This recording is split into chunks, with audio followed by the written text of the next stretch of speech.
Tax exemptions of revenues and assets, including grants, endowments, donations, contributions to educational institutions. Now, here we are talking about the revenues and assets, tax exemptions of them for educational institutions only. Okay. Sabi ng Constitution, subject to the conditions prescribed by law, all grants, mayroong conditions prescribed by law, all grants, donations, contributions used actually direct exclusively for educational purposes shall be exempt from tax. Grants, endowments, donations, ulitin ko lang, or contributions. Here are the key principles of that. Una, kailangan yung educational institution ay non-stock at saka non-profit. Hindi pwede proprietary.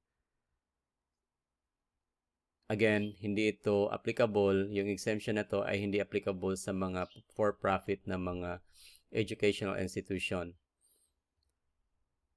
Okay, pag pasok yung educational institution na non-stock, non-profit, ito yung kanyang covered na tax exemption. Yung kanyang income, yung property, ibig sabihin yung property tax, at saka yung donor's tax, custom duties.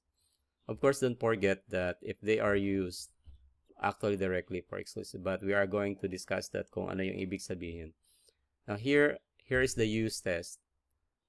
To qualify for any tax exemption or duty, yung revenue daw at saka asset, property, grant, donation must be used exclusively, actually directly exclusive for educational. Now, ngayon, ano ang ibig sabihin yan? Sa property tax, non-profit, so itong buildings improvement actually directly exclusive use for education are exempt from property tax whether the educational institution is proprietary. Pagdating dito sa property tax, pwede ito sa proprietary. So this is applicable sa proprietary din, sa non-profit, non-stock, and also for proprietary. Now, again, I'm talking only property tax. Okay? Hindi ito yung sa income. Para lang ito sa property. Hindi ito kasali yung donor's tax at saka yung mga custom duties.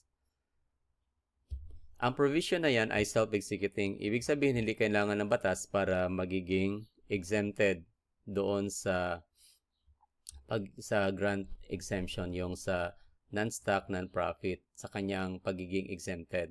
So, lahat ng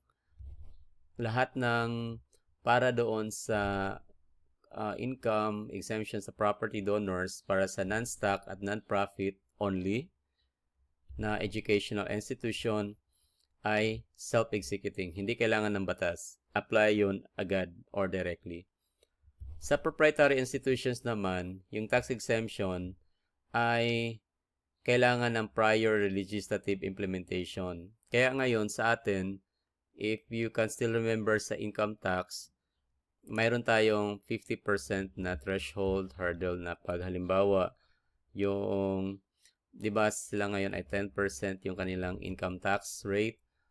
Kung halimbawa mayroon silang unrelated to school activities na income, na gross income which is more than 50%, magiging qualify na sila to be treated as regular corporate taxpayers. So it could be they belong to 20% or 25% na corporate income tax rate. Okay, so ganun yon.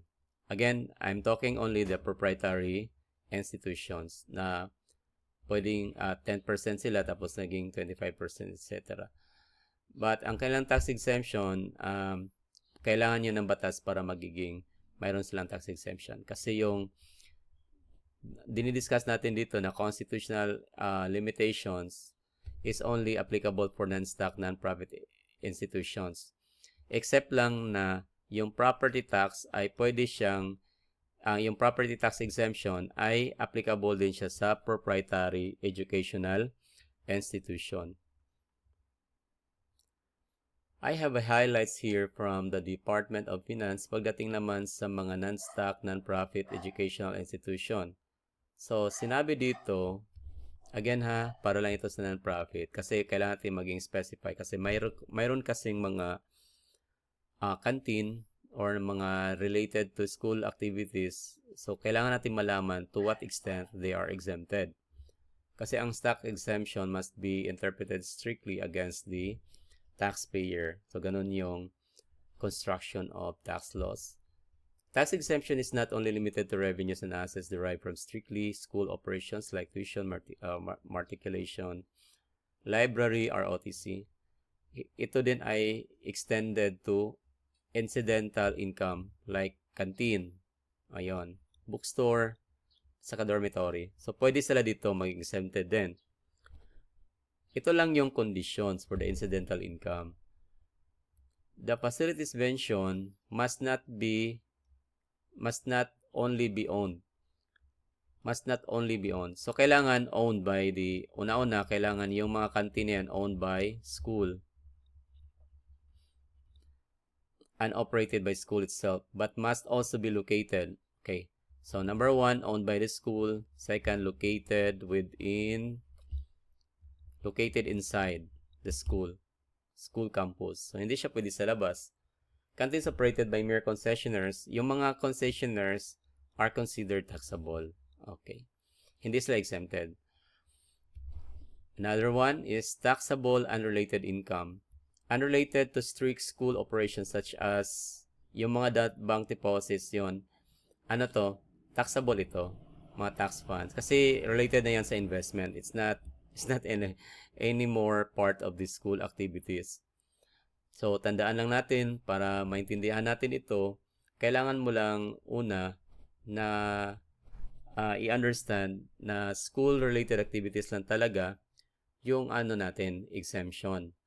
Kung mayroon kang canteen, bookstore, dormitory, though, incidental doon sa school activities, mayroong dalawang conditions para magiging exempted din sila. Hindi sila automatic na exempted. Una-una, kailangan pagmamay-ari sila, ulitin ko lang ito ha, pagmamay-ari sila ng school at ikalawa, kailangan located yung mga ganito, yung canteen, bookstore at dormitory within the school.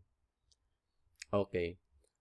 Yung mga hindi related sa school activities, maliban doon sa mga na-mention ko na exempted, ay again magiging taxable yan.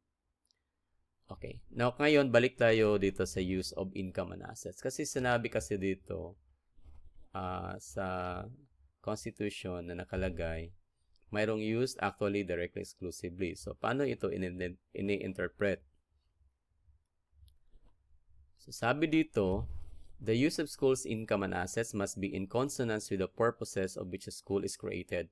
In other words, yung paggamitan ng proceeds, income, ng assets is kailangan ang source dyan ay galing din doon sa mga school-related activities. Kasi yun yung reason why the school is created. So, example, school-related use to grant scholarships, faculty development, yon, school buildings and library. So, those are, yun yung paggamitan doon, yung related, consonants in line with the purposes of which the school is created. Yun yung ibig sabihin doon. May pag halimbawa, mayroon kang unrelated na income, tapos ginamit mo para sa ganito na mga purposes, hindi ito magiging ground to justify exemption of those unrelated income. I hope that you get that. Ngayon, kung mayroon na din namang galing sa mga tuition fee, mayroong galing sa school-related activities na mga income, pero ginamit mo siya doon sa not in consonance with the purpose of the school-related, hindi din siya magiging tax-exempted. So, kailangan una-una, ang source is school-related. Tandaan natin ito. Ikalawa, kailangan use to school related. So school purpose. or consonants to school purpose. Ito na yung mga example na binanggit dito. So, ito yung dalawa para magiging exemption. Ito yung exemptions conditions. Okay? Hindi yan automatic na pagaling sa tuition fee, etc. Tapos ginagamit dito ay magiging ano na siya, magiging exempted. Hindi. Dalawa yung kailangan galing sa school at saka galing sa, at pinagamitan dyan is para sa eskwelahan din at saka school related. So, that's it. Thank you.